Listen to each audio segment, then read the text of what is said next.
ચેનલને સબસ્ક્રાઇબ ન કરી હોય તો સબસ્ક્રાઇબ કરો, લાઈક કરો અને શેર કરો.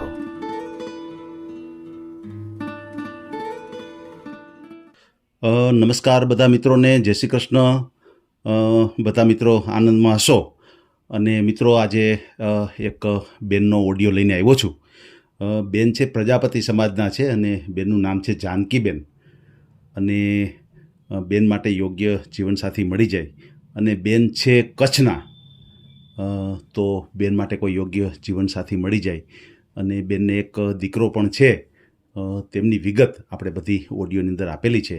તો ખાસ મિત્રો, વિડીયો જોજો. વિડીયો જોયા પછી તમે મને મેસેજ કરજો, તમારો બાયોડેટા મને ખાસ મોકલજો. તમારી કાંઈ વિગત, જે કાંઈ તમારી ઉંમર છે અને બેનની ઉંમર જો લાગુ પડતી હશે તો જ આપણે વાત કરવામાં આવશે. ઘણા મિત્રો મને એવી રીતે ફોર્સ કરતા હોય છે કે ના એકવાર વાત તો કરાવો, પણ ખરેખર આમાં ખોટો સમય બગડે છે, અમારો, તમારો અને બેનનો પણ. તો બને ત્યાં સુધી બેને જે વિગત આપી હોય એ મુજબ આપ પાત્ર હો તો જ મને કોન્ટેક કરજો અને મારા વોટ્સએપ ઉપર તમારો મેસેજ ટાઈપ કરજો, તમારી વિગત બધી આપજો, અથવા તમારો બાયોડેટા હોય તે મને મોકલજો, અથવા તમે બોલીને પણ એક મેસેજ મને નાખી શકો છો. હું પણ ચેક કરીશ. અને જો તમારે અને બેનની ઉંમરમાં અને બેને જે રીતે વાત કરી હોય, બેને જે ગામ સિલેક્ટ કર્યું હોય, જે કાંઈ સિલેક્શન હોય બેનનું, એ પ્રમાણે જો આપ હો તો મને આ રીતે મેસેજ કરજો, હું તમને કોન્ટેક કરાવીશ. અને ખાસ કરીને ઘણા મિત્રો મને એમ કહેતા હોય છે કે ભાઈ તમારે આ ફોન લાગતો નથી, પણ ખરેખર એવું નથી. ફોન વધારે પડતા આવવાથી ઘણી વખત ફોન એંગેજ હોય છે. તો આવું નહીં માન લેવાનું. નંબર બરાબર હોય છે, નંબર ચાલુ પણ હોય છે, અને ઘણી વખત મારો ફોન તમને સ્વિચ ઓફ પણ બતાવતો હોય છે, પણ ખરેખર પરમેનન્ટ સ્વિચ ઓફ ન હોય. ઘણી વખત ચાર્જ ન હોવાથી 10 મિનિટ કે 15 મિનિટ પૂરતો કદાચ સ્વિચ ઓફ થયો હોય. તો ચિંતા નહીં કરવાની. ફોન મારો પરમેનન્ટ ચાલુ હોય છે, રાતને દિવસ ચાલુ હોય છે, એટલે હું કોઈ દિવસ ફોન સ્વિચ ઓફ કરતો નથી. પણ ઘણી વખત કોઈ કારણોસર થઈ જવાથી 15-20 મિનિટ પછી પાછો ચાલુ થઈ જશે. એટલે એ રીતે તમારે ચિંતા નહીં કરવાની. અને ઘણા મિત્રોને બાયોડેટા મૂકવાના હોય તો આપણી ચેનલ ઉપર બાયોડેટા પણ મૂકીએ છીએ. જે કાંઈ આપણું ફેસબુક પેજ છે એના ઉપર આપણે બાયોડેટા પણ મૂકીએ છીએ. તો તમારો ફોટો, તમારો બાયોડેટા મને મોકલી દેવો. એમાં તમારે એક મેસેજ ટાઈપ કરવાનો છે કે આપ ફેસબુક ઉપર મૂકી આપો, તો હું જરૂર મૂકી આપીશ. અને કોઈ મિત્રો પાસે બાયોડેટા ન હોય તો મને કાગળ પેનથી લખશે, અથવા વોટ્સએપની અંદર તમારું વિગત મને લખશે, તો હું એ પણ બાયોડેટા બનાવી આપીશ અને આપણા ફેસબુક પેજ ઉપર મૂકશું. અને રિઝલ્ટ પણ મળે છે. ઘણા બધા પાત્રો જોડાઈ ગયા છે અને ઘણા બધા બહેનો પણ હવે ચેનલ ઉપર આવી રહ્યા છે. તો બહુ સારી વાત કહેવાય. જેમ જેમ બહેનો ચેનલ ઉપર આવશે, બહેનો જોડાશે, એમ બધાના કાર્ય સુલભ થશે, થોડુંક ઇઝી પડી જશે. અને ઉપરાંત બહેનો પણ આપણી ચેનલ જોતા હોય છે અને ભાઈઓ પણ જોતા હોય છે. તો ઘણી વખત કોઈનું એ રીતે પણ એડજસ્ટ થઈ જતું હોય છે. તો બહેનોને જોડાવા માટે કોઈ ચિંતા કરવાની જરૂર નથી. આપણી ચેનલ ઉપર આપને ફોન કરશે તો આપણે બધી વિગત બેની લેશું. એનું નામ ઓરિજિનલ આપણે જાહેર નહીં થવા દઈએ. ઉપરાંત એનું જે કાંઈ ડોક્યુમેન્ટ હોય છે, એનું આધાર કાર્ડ હોય છે, એનો બાયોડેટા હોય છે, એમનો ફોટો હોય છે, એ ફક્ત અમારી ફાઇલની અંદર જમા હોય છે. એ અમે કોઈને આપતા નથી. કોઈ માગે તો પણ અમે આપતા નથી.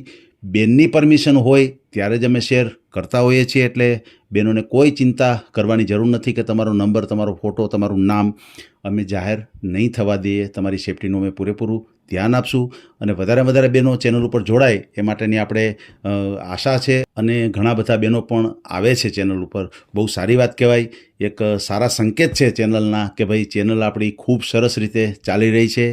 ઉપરાંત આપણે દરજી સમાજ માટે એક અલગથી ચેનલ બનાવવાની જે ટ્રાય ચાલુ છે, પ્રયાસ ચાલુ છે. તો જે કોઈ દરજી સમાજના યુવાનો જો આપણી ચેનલ જોતા હોય, આની અંદર ઘણા બધા દરજી સમાજ છે. 111 અથવા 118 આસપાસ દરજી સમાજનું ગ્રુપ છે.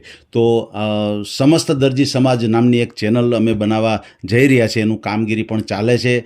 તો ઘણા મિત્રો અમને કમેન્ટ કરજો. જો દરજી સમાજના હોય તો અમને વોટ્સએપની અંદર મેસેજ કરજો. અને જો આ ચેનલ અમે બનાવીએ છીએ તો આપ સાથ સહકાર આપશો તો ઘણો બધો રિસ્પોન્સ મળે તો આપણે ચેનલ બનાવવાના છીએ. અને એની જોકે કામગીરી તો ચાલે જ છે, પણ છતાંય કોઈ એવા ફોન આવશે તો આપણે એ રીતે એડજસ્ટ કરશું અને આપણે ચેનલ માટે કોશિશ કરશું. તો મિત્રો, તમારું કમેન્ટ કરજો, તમારા સુઝાવ અમને આપજો કે આ ચેનલ કરવી જોઈએ કે ન કરવી જોઈએ. તો હવે આપણે સાંભળી લઈએ પ્રજાપતિ જાનકીબેનનું આ કોલ રેકોર્ડિંગ. જય હિન્દ, જય ભારત, જય જય ગરવી ગુજરાત.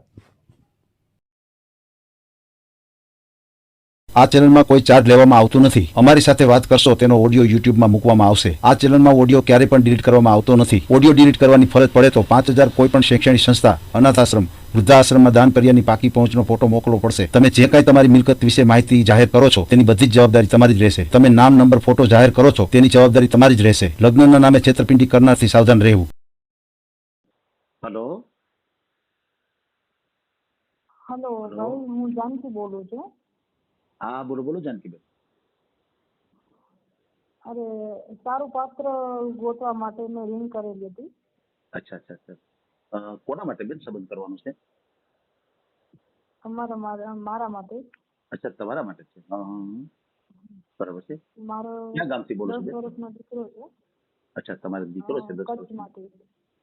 અચ્છા, કચવાથી બોલો છો. બરાબર. જાનકીબેન.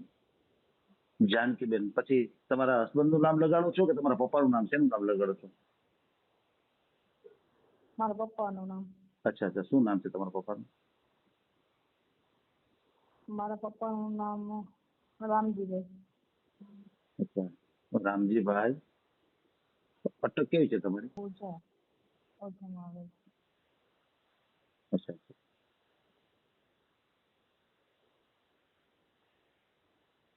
રામજીભાઈ ઓજા.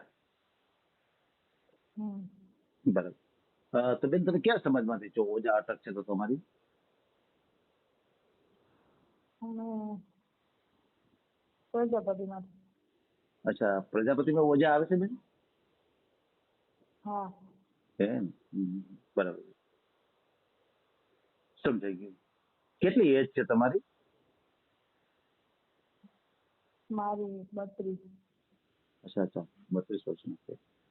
સમજાઈ ગયું. તો તમારા લગ્ન થઈ ગયા હતા તો શું કારણ બન્યું બેન? મારી જેઠાણીના લીધે ડિવોર્સ કરેલા છે. અચ્છા અચ્છા અચ્છા, સમજાઈ ગયું સમજાઈ ગયું. તમારે ઘરની સમસ્યાના હિસાબે તમારે છૂટાછેડા થઈ ગયા. બરાબર છે બરાબર છે. અને સમજાઈ હવે એવું પાત્ર જોવે છે ગયું. હા. કે જે વેલપેટ હોય, પૈસે કૈસે બરોબર હોય ને જે મારા દીકરાને પોતાનો કરીને સાચવીને રાખી શકતું હોય. એમ. બરાબર બરાબર. સમજાઈ ગયું. બરાબર છે. અને ઉંમર સાહેબ 30 થી 35 ની અંદર ચાલે એમ. અચ્છા અચ્છા, જે કોઈ પાત્ર આવે એમની ઉંમર તમારે 30 થી 35 વર્ષની હોવી જરૂરી છે. બરાબર. સમજાયું. બરાબર છે. તમારું ગામ કયું બેન? મારું ગામ ભુજ. અચ્છા, પ્રોપર ભુજ. બરાબર બરાબર. સમજાઈ ગયું. બરાબર છે. તો પછી તમારા જે બેન છૂટાછેડા થયા એને કેટલો સમય થઈ ગયો? એને 6-7 વર્ષ થઈ ગયા છે, પણ એનું કારણ છે કે કોઈ સારું પાત્ર મળવું બહુ અઘરું છે બરાબર છે. એટલે હા, કોઈ પણ વાત કરે તો એને પોતાની રીતના બરોબર હોય તો જ વાત કરે. બરાબર. સમજાઈ ગયું. એટલે તમે તમારી રીતે પાત્ર પણ જોયા હશે ને, કે ક્યાંય જોયું નથી આ તમારે છૂટાછેડા થયા પછી? ના, જોયું તો પણ કોઈ એટલે ઘડે નથી પડ્યું. એટલે મને એમ નથી થયું કે મારે આના સાથે આખી જિંદગી કટાવી છે. સમજાઈ ગયું સમજાઈ ગયું. તમને ટૂંકમાં પસંદગી ન થઈ. બરાબર છે. તો હાલ તમારો દીકરો છે એની ઉંમર કેટલી છે દીકરાની? 10 વર્ષ. અચ્છા, 10 વર્ષનો દીકરો છે. તો એ અભ્યાસ કરે છે? હા, ચોથું ભણે. બરાબર. અચ્છા, ચોથું ભણે છે. સમજાઈ ગયું. તો પછી હાલ તમે કઈ જગ્યાએ, મતલબ કે ક્યાં રહ્યો છો? તમારા પપ્પાની ત્યાં રહ્યો છો કે તમે તમારી સ્વતંત્ર રહ્યો છો? કઈ રીતનું છે બેન? સ્વતંત્ર રહી છું. તમે સ્વતંત્ર રહ્યો છો તો પછી અત્યારે તમારી આજીવિકા કઈ રીતે ચાલે છે? શું કામ કરો છો બેન તમે? જોબ કરું છું. અચ્છા, જોબ કરો છો. અકાઉન્ટિંગ નું કામ કરું છું. એમ. કેટલું ભણેલા છો બેન તમે? હું તો જો કે 7 જ ભણેલ છું. એમ. 7 ભણેલા છો. સમજાઈ ગયું સમજાઈ ગયું. બરાબર છે. એટલે તમારી પાસે આનો અભ્યાસ છે અને તમે એ રીતે જોબ કરો છો. બરાબર. સમજાઈ ગયું. તમારો પગાર ધોરણ શું છે બેન અત્યારે? પગાર ધોરણ તો હાલ 10,000 છે. અચ્છા, 10,000 જેવું આવક છે. બરાબર છે. તો મકાન તમારે પોતાનું છે કે ભાડાનું છે? કઈ રીતનું છે? ભાડાનું. અચ્છા, ભાડાનું છે. બરાબર છે, સમજાઈ ગયું.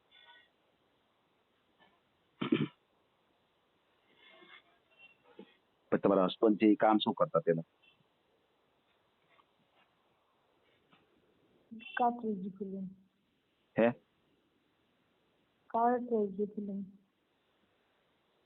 મને સમજાતું નથી બેન. કાર્ટ્રેજ ફિલિંગ નું કામ કરતા હતા. કાકરી એટલે ઈ કઈ? સ્ટેશનરી. અચ્છા અચ્છા, સમજાઈ ગયું સમજાઈ ગયું. જ્યાં છોકરાઓને સ્કૂલ માટે જે કઈ વસ્તુ લાગુ પડતી હોય હા. સ્ટેશનરી, બરાબર ને? એ રીતે ને? સમજાઈ ગયું, બરાબર છે બરાબર છે, સમજાઈ ગયું. પછી તમે બેન ભુજથી છો તો તમારે કેટલા એરિયામાં તમારે જોઈએ છે? કોઈ ગામડું કામ ચાલે અથવા કોઈ સિટી ચાલે એવું કઈ ખરું કે ક્યાંય પણ ચાલે? ના, ભુજ કે ગામડું ગામ નહીં, મને ગુજરાતમાં સમજી લો કે આણંદ છે કે પછી આજુબાજુ જેમ કે રાજકોટ છે. બરાબર છે, સમજાઈ ગયું. ટૂંકમાં પ્રોપર સિટી હોય એવું તમારે જોઈએ છે? ગુજરાતમાં કરવું છે.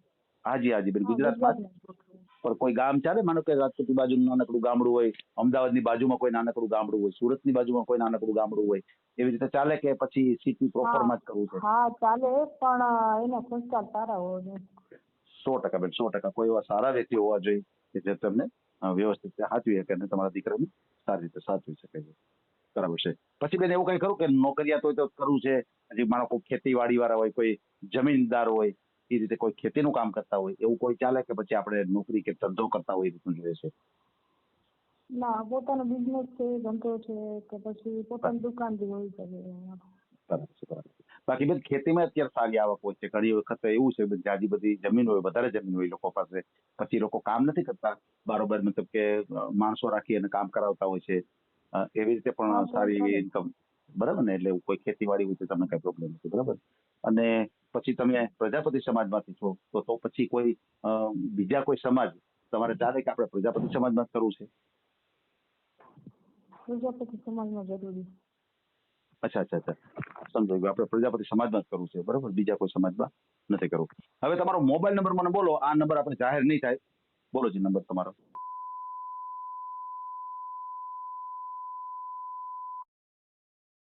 હા. સમજાઈ ગયું, બરાબર છે. વોટ્સએપ બેન તમે આમાં જ વાપરો છો? હા. બરાબર છે બરાબર છે, સમજાઈ ગયું. હવે તમારો મને ફોટો ખાસ કરીને મોકલવાનો છે તમારે, અને તમારો એક આધાર કાર્ડની કોપી મને મોકલવાની છે.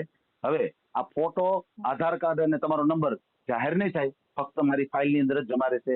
તો એ બાબતે તમે ચિંતા નહીં કરતા અને તમારા મને ડોક્યુમેન્ટ મોકલી આપો, અને તમને કોઈ એવું યોગ્ય જીવનસાથી મળી જાય એ માટે આપણે તમારો ઓડિયો મૂકશું. અને બીજું, મારે તમારા ફેમિલી મેમ્બરમાં મારે બેન જાણવું છે કે અત્યારે હાલ તમારે ભાઈઓ કેટલા, તમારી બહેનો કેટલા, અને તમારા મમ્મી પપ્પા? મારા મમ્મી છે. અચ્છા, મમ્મી છે. બેનો નથી. અચ્છા, તમારે બહેનો નથી, મમ્મી છે. પપ્પા? નથી, કોઈ નથી, એમ સમજો ને. અચ્છા, સમજાઈ ગયું. ભાઈઓ? ભાઈ જ નથી.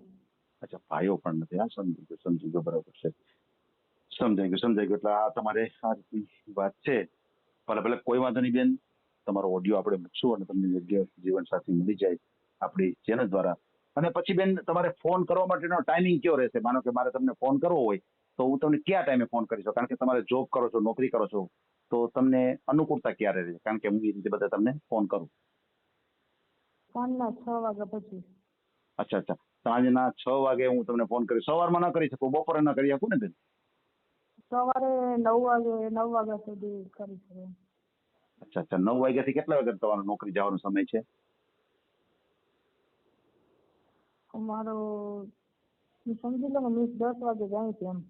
અચ્છા અચ્છા, સમજાઈ ગયું. તમે 9 વાગે ફોન કરી શકો, પણ હું જ ખુદ બેન 10 સાડા 10 પછી ફોન ઉપાડતો, એટલે સવારે તો લગભગ તમારે એડજસ્ટ નહીં થાય. પણ આપણે બપોર પછીનું કન્ફર્મ રાખશું કે હું તમને 6 વાગે ફોન કરું. અને રાત્રિના તમે ક્યાં સુધી જાગતા હો છો? રાત્રે તો 11 વાગ્યા સુધી. ઓકે, કોઈ વાંધો નહીં. તો બેન 11 વાગ્યા સુધી હું ફોન કરી શકું તમને? હા, વાંધો નહીં બેન. ઓકે બેન, ઓકે, કોઈ વાંધો નહીં. ભલે તમને અનુકૂળ હોય તો જ વાત કરજો, નહીં તો એમ કહેજો કે હું આ કામમાં છું એટલે ફોન કટ કરી નાખશો, બરાબર છે? અને કોઈ તમને યોગ્ય જીવનસાથી મળી જાય આપણી ચેનલ દ્વારા. અને આપણે અત્યારે બેન જે વાતચીત કરી છે એનો ઓડિયો યુટ્યુબ, ફેસબુક અને ઇન્સ્ટાગ્રામ ઉપર આવશે. અને ઓડિયો આપણે ક્યારેય પણ ડિલીટ કરતા નથી આપણી ચેનલથી. બીજું તમારે જેમ દીકરો છે તો સામે કોઈ પાત્ર હોય, એમને કઈ સંતાન હોય, દીકરો અથવા દીકરી, તો એવું ચાલે ખરું તમારે? ચાલે, પણ એક વસ્તુ એવી છે કે સામે જે પાત્ર છે એને કોઈ પત્ની ગુજરી ગઈ ને એવામાં નથી કરવું. અચ્છા, પત્ની ગુજરી ગઈ હોય એમાં નથી કરવું એને તમારે? ના. બરાબર છે, સમજાયું. છૂટાછેડા થઈ ગયા હોય અથવા કુંવારા જ હોય, લગ્ન ન થયા હોય, એમાં જ તમારે ગણતરી છે, બરાબર ને? હા, બસ. બરાબર છે, બરાબર, સમજાયું. એ રીતનું તમારે પાત્ર જોઈએ છે. ભલે ભલે, કાંઈ વાંધો નહીં બેન, આપણે તમારો ઓડિયો મૂકશું અને તમને યોગ્ય જીવનસાથી મળી જાય આપણી ચેનલ દ્વારા, બરાબર? ભલે, કોઈ વાંધો નહીં. હા. તમારો મને ફોટો મોકલી આપો, આપણે તમારો ઓડિયો મૂકશું. હા, ભલે. ભલે ભલે.